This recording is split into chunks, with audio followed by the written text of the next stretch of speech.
احتشام علی کراچی سے پوچھتے ہیں، مفتی صاحب میرے چہرے پر دانے ہیں اور چھائیاں ہیں، یہ خود بخود پیدا ہو جاتی ہیں اور پھر ختم ہو جاتی ہیں، میں علاج کر چکا ہوں لیکن اس کا کوئی مستقل حل نہیں ہے، آپ کوئی وظیفہ ارشاد فرما دیں۔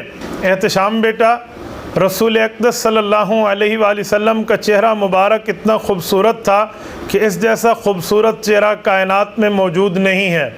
امیر شریعت سید عطا اللہ شاہ بخاری رحمہ اللہ فرماتے تھے، اللہ جس سانچے تو نبی بڑھایا ہے وہ سانچہ ہی توڑ دیتا ہے، یعنی اللہ رب العزت نے ان جیسا کوئی نہیں بنایا۔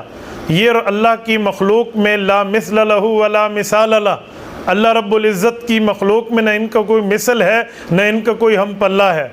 رسول اقدس صلی اللہ علیہ وسلم کے چہرے کی تعریف فرماتے ہوئے اللہ رب العزت نے قرآن کریم میں یوں ارشاد فرمایا، وَالضُّحَىٰ، اے پیغمبر صلی اللہ علیہ وسلم مجھے آپ کے چہرے کی قسم۔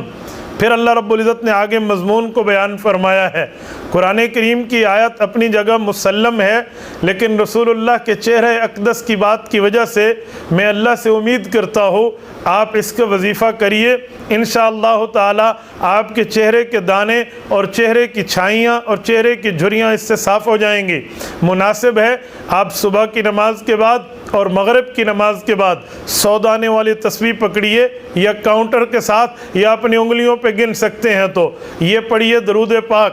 سب سے پہلے حضور پاک صلی اللہ علیہ وسلم پہ درود پاک، درود ابراہیمی 3 مرتبہ پڑھیے، اس کے بعد 101 مرتبہ والضحیٰ پڑھیے۔ پہلے بسم اللہ پڑھیں گے، پھر آپ پڑھتے چلے جائیں گے۔ جب آپ 101 مرتبہ مکمل کر لیں، اس کے بعد آپ نے پھر درود ابراہیمی 3 بار پڑھنا ہے اور اللہ رب العزت سے دعا کرنی ہے، اپنی ہاتھوں پر پھونک کر اپنے چہرے پر مل لینا ہے۔